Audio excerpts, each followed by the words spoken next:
अब तक हमने देखा कि उसे पकड़ने आए सभी सर्वेंट के साथ साथ मिसेस राव और रागिनी की भी बिना साबुन पानी की अच्छे से धुलाई करती है। वह सिया का यह अवतार देखकर किसी की हिम्मत नहीं हो रही थी कि वह उसके सामने कुछ बोले। दादाजी को भी सिया के अंदर दबे गुस्से, नफरत और दुख को उसकी आंखों में अच्छे से भांप रहे थे। उन्होंने सिया को एक बार भी जो वह कर रही थी उसे करने से नहीं रोका, ना ही उसे कुछ पूछा, क्योंकि वह खुद को इतना हकदार नहीं समझते थे।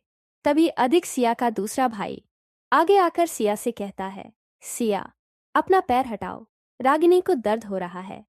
तुम्हें समझ में आ रहा है कि तुम क्या कर रही हो? छोड़ो उसे, यह क्या कर।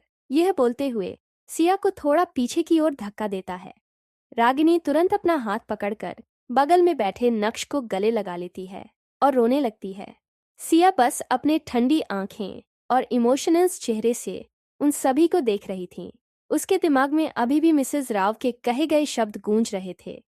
तभी वह सभी की ओर देखती हैं और कहती हैं, मिसेस राव, लगता है आपको इंसान की भाषा समझ नहीं आती।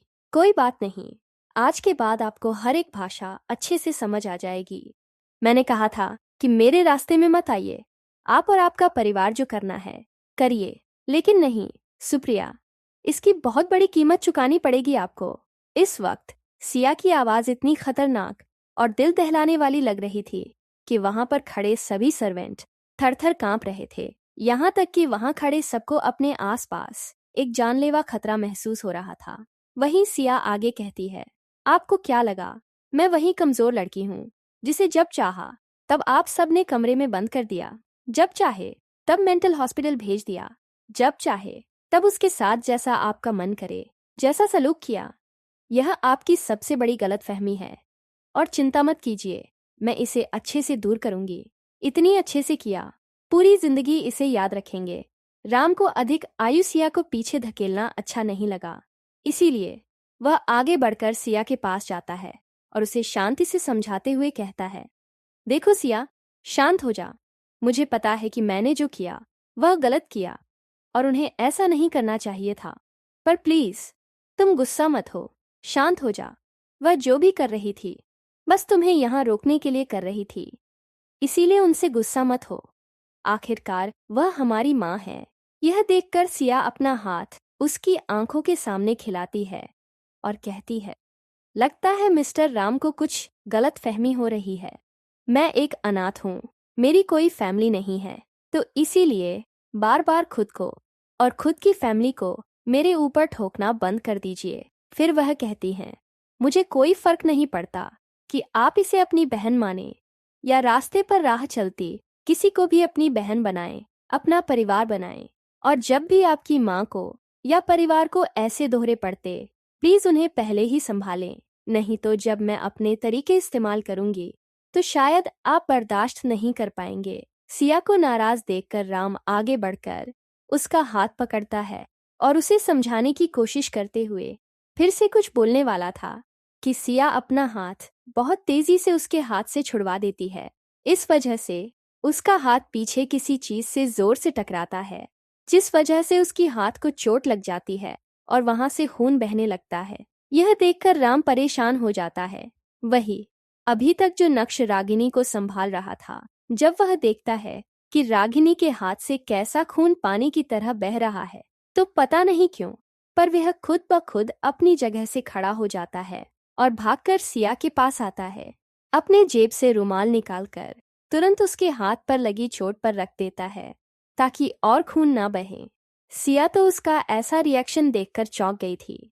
उसकी आंखों में कुछ अलग इमोशंस आ गए थे, लेकिन तुरंत वह गायब भी हो गए। वही रागिनी जो यह देख रही थी, उसके अंदर गुस्सा और इनसिक्योरिटी बढ़ती जा रही थी।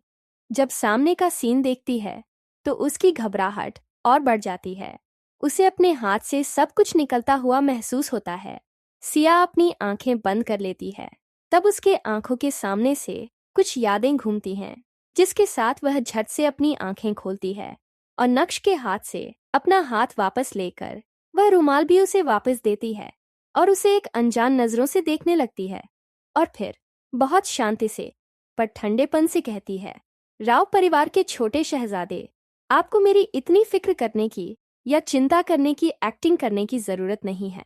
मुझे अच्छे से पता है कि आपका और आपके फैमिली का यह सब करने का क्या मोटिव है। इसीलिए इस लीजिए, अच्छे भाई बनने की एक्टिंग मेरे सामने मत कीजिए। फिर रागिनी की तरफ उंगली करते हुए कहती है, कैसे हैं? शायद इन सब से आपकी प्यारी बहन गुस्सा हो जाए और फिर मेरे साथ कुछ ऐसा कर दे। सबको उसकी बात के पीछे का मीनिंग समझ नहीं आया। वह आगे कुछ कहते उससे पहले एक जोरदार आवाज के साथ दरवाजा खुल जाता है और बहुत सारे बॉडीगार्ड्स अंदर घुस जाते हैं।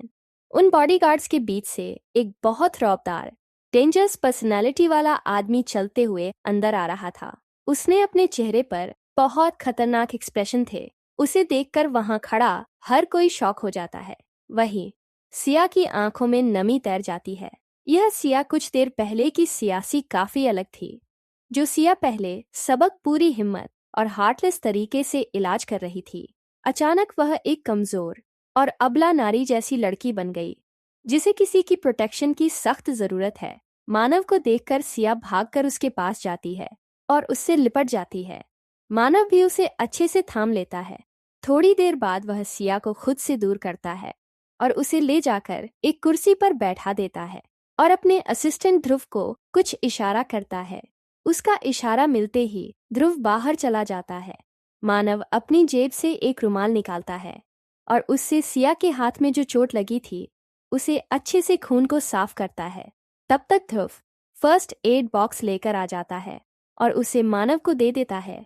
मानव उससे जल्दी से सिया के हाथ की एकदम अच्छे से ड्रेसिंग करता है और उससे बस एक ही सवाल पूछता है, क्या ज्यादा दर्द हो रहा है?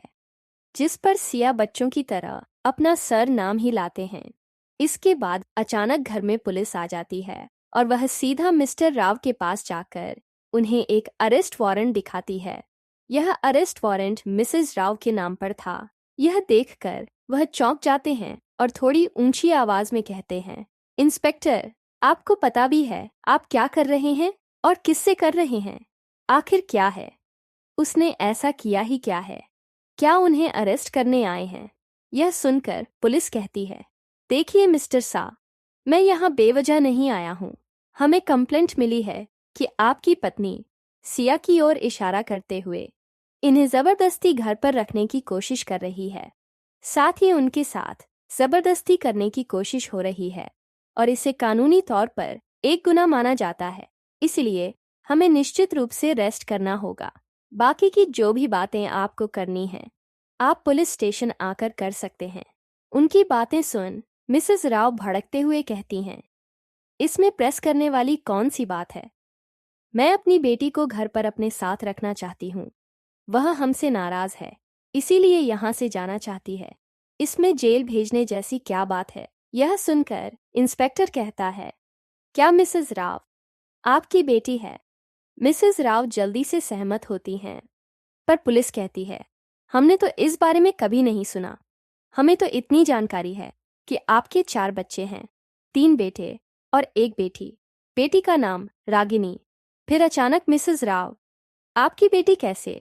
यह सुनकर कोई कुछ कहता, उससे पहले सिया बुलंद आवाज में कहती है, इंस्पेक्टर, यह लोग मुझे जबरदस्ती अपना परिवार का मेंबर बना रहे हैं। मेरा कोई परिवार नहीं है। मैं महाराष्ट्र के एक अनाथ आश्रम से यहाँ पर आई हूँ। अगर आप इसमें कोई भी प्रॉब्लम है तो आप इस बारे में चार्ज कर सकते हैं। मिसेस राव धड़कते हुए कहती हैं, तुम चुप हो जाओ। तुम्हें बीच में बोलने की जरूरत नहीं है। तुम्हारे पास इतना दिमाग नहीं है कि सब क्या बोलना है और क्या नहीं। इस बारे में पता नहीं, इसीलिए साथ होगा। पर हम बड़ों को मामले को सुलझाने दो। यह सुनकर मानव आगे आता है और कहता है, इंस्पेक्टर, अभी के अभी इसमें रेस्ट करिए और इन्हें सजा दीजिए। इन्होंने गैर कानूनी तरीके से सिया को लगभग किडनैप कर लिया है। इसीलिए मैं खुद इस सब के खिलाफ केस फाइल करता हूँ। यह सुनकर मिसेस राव कहती हैं, आखिर किस हमसे तुम यह सब कर रहे हैं? आखिर लगते कौन हो तुम? या तो हम उसके माँ बाप हैं, हमने उसे पैदा किया है। तुम कौन हो जो ये सब कर रहे हैं? ये सुनकर मानव डेविन तरीके से मुस्कुराता है और कहता है, मैंने लीगली और भक्त किया है। मैं उसका लीगल गार्डियन हूँ और मैंने उसकी जिम्मेदारी उठाई है। इसीलिए हर तरीके से मैं इसके बारे में फैसले ले सकता हूँ। वहीं मानव की बात सुनकर पूरा का पूरा राव परिवार सदमे में चला जाता है।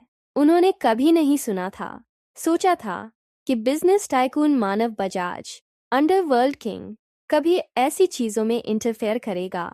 साथ ही सिया की लाइफ में इतना इंटरेस्ट है, उसने सिया को लीगली अडॉप्ट कर लिया।